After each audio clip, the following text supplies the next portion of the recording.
नमस्कार साथीहरू। यदि तपाईँ नेपालमै बसेर सोच्दै हुनुहुन्छ अब नेपालमा केही हुँदैन, विदेश जानै पर्छ भनेर र तपाईँको मनमा जापान वर्किङ भिजाको नाम घुमिरहेको छ भने आजको भिडियो तपाईँकै लागि हो।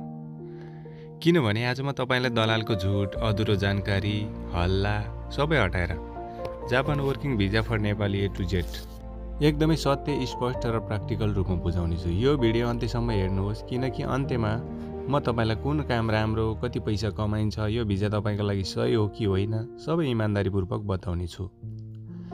जापान वर्किङ भिजा भनेको के हो? जापान वर्किङ भिजा भनेको जापान सरकारले वैधानिक रूपमा काम गर्न दिने लङ टर्म भिजा हो।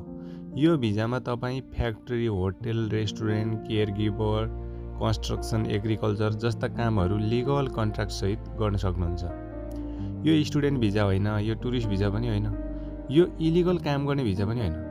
यो भिजामा monthly salary, insurance, tax system, work contract सबै हुन्छ है। जापान वर्किङ भिजामा कुन कुन काम पाइन्छ अब हामी कुरा गरौँ। नेपालीहरूलाई धेरै जसो यी कामहरू पाइन्छ, जस्तै फ्याक्ट्री वर्कर, अनि food factory, packing, electronic part, plastic, metal work. Physically hard हुनसक्छ, स्यालेरी स्टेबल हुन्छ। Hotel, restaurant, kitchen helper, dishwasher, cleaning, serving, clean overtime पाउने सम्भावना बढी हुन्छ। केयर गिभर, काइगोमा, ओल्ड एज होममा, डिसेबल केयरमा स्यालेरी राम्रो हुन्छ, लङ टर्म फ्युचर स्ट्रङ हुन्छ। अनि कन्स्ट्रक्सनको कुरा गर्ने हो भने road work, building work, physically hardest, overtime धेरै, स्यालेरी पनि राम्रो हुन्छ।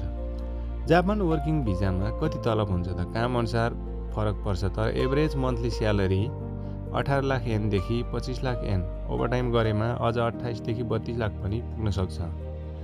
एक्सपेन्स काटे बापत एक्सपेन्स काटिसके पछाडि पनि नेपाली 1.5 लाखदेखि माथि तपाईँले सजिलै बचाउन सक्नुहुन्छ।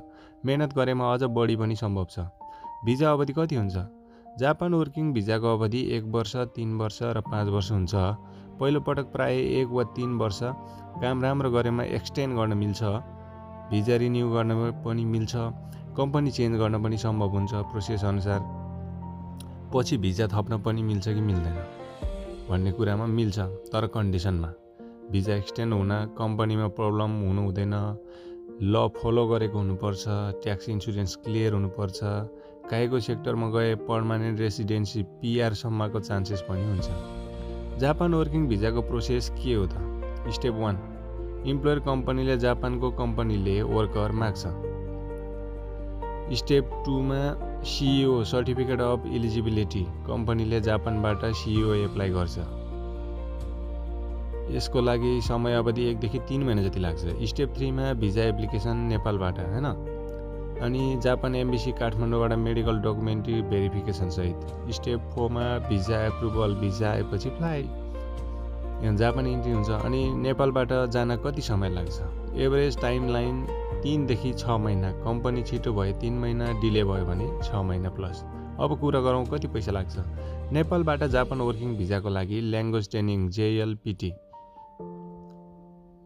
N4 depends, processing plus documents, flight ticket, total estimate 5 देखि 8 लाख नेपाली रुपियाँसम्म लाग्छ। ध्यान दिनुहोस्, अत्यन्तै सस्तो भनेको रिस्क हुन्छ, अत्यन्तै महँगो भनेको स्क्याम हुनसक्छ। ल्याङ्ग्वेज कति चाहिन्छ? मिनिमम JLPT N4 लेभल काइगोको लागि है। जापानिज ल्याङ्ग्वेज प्लस ट्रेनिङ अनिवार्य। ल्याङ्ग्वेज राम्रो भए स्यालेरी राम्रो, work easy, promotion chance. JLPT N4 level minimum चाहिन्छ, केही काममा N3 पनि माग्न सक्छ। तर अब डिटेलमा बुझौँ, जापान वर्किङ भिजामा कुन लेभलको जापानिज ल्याङ्ग्वेज चाहिन्छ? मिनिमम रिक्वायरमेन्ट है। JLPT N4 काम अनुसार फ्याक्ट्री, होटल, रेस्टुरेन्ट N4 काफी है। केयर गिभर काइगोमा, अनि त्यस पछाडि N4 ट्रेनिङ पछि N3 फाइदा। अनि अफिस स्किल जबहरूमा N3 वा त्योभन्दा माथि चाहिन्छ। N5 ले वर्किङ भिजा अलि पाउँदैन। N4 लेभल भनेको जापानिज N4 मतलब तपाईँ बेसिक डेली कन्भर्सेसन बुझ्नुहुन्छ, सुपरभाइजरले भनेको काम बुझ्न सक्नुहुन्छ, सिम्पल सेन्टेन्स बोल्न सक्नुहुन्छ, सेफ्टी रुल्स बुझ्न सक्नुहुन्छ, पर्फेक्ट बोल्नु पर्दैन, काम बुझ्ने लेभल भए पुग्यो। N4 पढ्न कति समय लाग्छ?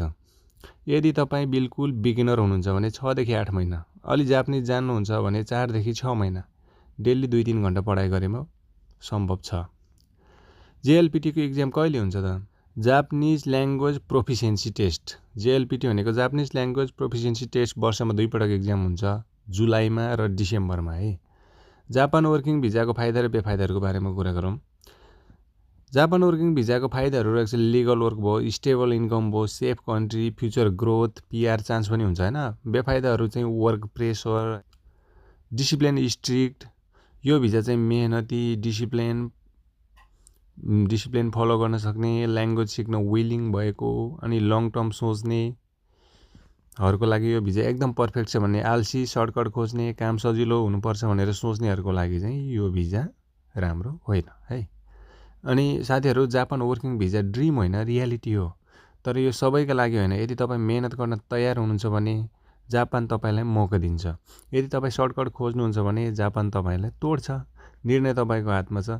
यदि तपाईँलाई यो भिडियो उपयोगी लाग्यो भने लाइक, सेयर, सब्सक्राइब गर्न नबिर्सिनु होला। आजलाई यति नै। भेटौँला अरू कुनै नेक्स्ट भिडियोमा। Thank you, by by.